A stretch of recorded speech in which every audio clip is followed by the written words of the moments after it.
Howdy. I would like to tell you about my first fair. When I was a little kid, I was raised a Catholic till I turned 13 and I gave it up for Lent. But kindergarten and first grade, I went to St. Jane Francis de Chantal Catholic School and Church. And there are 64 kids in my kindergarten class, 96 six-year-olds with Sister Loretta Marie in first grade. Well, they had all kinds of fairs, carnivals, May Day things. May Day, they would have a special parade for the Virgin Mary. Everybody marched down the street in front of the church. Then we go in and sing songs and have something to eat in the church basement. A week or two later, they had what they called the Carnival. Every year they'd have a fundraising carnival, very common where I come from. And well, the week before, Sister Loretta Marie, she says, children, says next week when you bring in your milk money, we want you to bring in an extra $1. And for that $1, we're going to give you 6 20-cent tickets for the carnival the following week. 6 20-cent tickets. At this time in my family, we got 15 cents a week allowance. $1.20, that was a huge fortune. So I told my mom and she'd give me $2, and I took it in next Friday with the milk money. I got 6 tickets for me and 6 for my sister Patty. She's a year younger than I. Well, week come around for the fair, Friday evening. Mom fed us all good for she put us in the car and took us to the church. Now the fair was held in the parking lot between the church and the parish hall where the priests live. And right out in front, there was this huge Ferris wheel. Well, huge for a 6-year-old, but it was a Ferris wheel. Patty and I had never been on a Ferris wheel before. So we jumped right out of the car and we got in line and we waited. And when we got up to the front, the man said that'll be 2 tickets each. 2 tickets, that was a third of our fortunes, but well, we'd never been on a Ferris wheel before, so we give him the tickets. And he put us on and he locked the little bar in the seat there, and up and down and around we went, up and down and around, and we were on there for quite some time. And every so often the Ferris wheel would stop. Frequently we were on the top, and he'd let somebody off and somebody on, and around and around and around we went. We were on that Ferris wheel for a long time.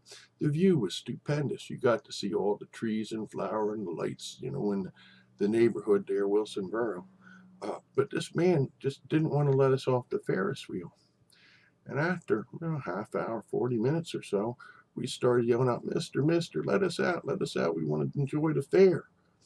Well, finally he did let us off, and when he let us off, he gave us each back our 2 tickets. Well, there wasn't long after that my sister disappeared. I just ran off. I don't know what she did, but I was having a great time. They had all kinds of things. You could throw darts at the balloons to get prizes. They had the wheels where you could put down a ticket and maybe win a cake. You could hear them playing music, and they had the bingo numbers being called out in the background. All sorts of wonderful things. I'm just sort of running down through the parking lot looking at all this stuff when I hear, like the voice of doom, Thomas. It was Father Farrell. He was the parish priest, he was the head of the parish, and he always treated me sort of special. I had polio as an infant, so I was sort of like the parish gimp or the parish cripple. He treated me pretty good, he'd teach me how to play baseball and stuff. Our friend said later that he was very condescending, but I didn't have any problem with it. I thought he treated me pretty good, but not on this occasion. Father Farrell was up on the back lawn of his house there, and right in front of there, he had the booth where you could get steamed clams. Father Farrell loved steamed clams. So I went up the steps up to where he was sitting at this nice cast iron table he had with a bunch of his friends around it, and he was holding court. And he says, Thomas. And he introduced me to his friends, and I said, howdy do. And he says, Thomas, could you please get me a bucket of steamed clams? I said, sure, Father Farrell, and I stuck out my hand. Oh, he says, what's this all about? And I says, well, Father Farrell, you got to pay hard cash for the steamed clams. They don't take tickets. He says, oh, that's right. So he reaches into his dress, a cassock they call him. He pulls out his little pocketbook. Priests are sort of strange. And he reaches in and he gives me some money.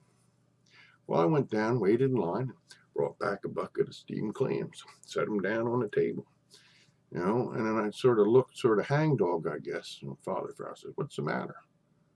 Well, what was I going to say? You can't argue with the priest, but I was missing the fare. And it says, "Thomas, that's a terrible way to be." It says, when somebody asks you to do a favor, you say, "Thank you very much." It says, "Let me show you." Well, he stands up. I sat down in his seat, and he comes over, grabs the clams, and he just sort of gallivants over, sets them down in front of me, did a little curtsy, and says, "Here's your clams, Thomas." I didn't care much for clams then. I like them fine now. And I said, "Well, thank you very much, Father Farrell." I reached into my pocket. I pulled out one of them tickets, 20-cent tickets. Says, "There you go for your trouble." "Ooh," says Father Farrell. "That's the way it is." Well, he took his seat back and reached into his cassock again, and he pulled out the purse. Pulls out a quarter. Pulls out a 50-cent piece. Set them down on the two corners of the table. Pulls out a silver dollar. Put that on the third side of the table. Clams were in the fourth corner. Everything was four square.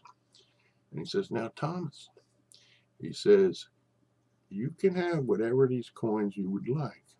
He says, "If you take the quarter, when you die, you're going to go to heaven." Okay, sounded okay. And he says, "Now, if you take the 50-cent piece, Thomas, when you die, you're going to go to purgatory. That's where you go when you're not quite good enough to get to heaven." I looked at it, 50 cents, that's a lot of money. And he says, and he pointed to the silver dollar and says, "Thomas," he says, "if you take the silver dollar, when you die," he says, "you're going to go straight to hell." He says, "Thomas, it's your choice. Take your pick." I looked at Father Farrell. I looked at all that money, 25, 75, $1.75. I only made 15 cents a week spending money. That was a real fortune, hard cash too. So I bent over and I picked up the quarter. And I picked up the $half, and I picked up the silver dollar. Put them all in my pocket. And I said, "Thank you very much, Father Farrell. I guess now when I die, I can decide where I want to go." And that, my friends, was my first fare.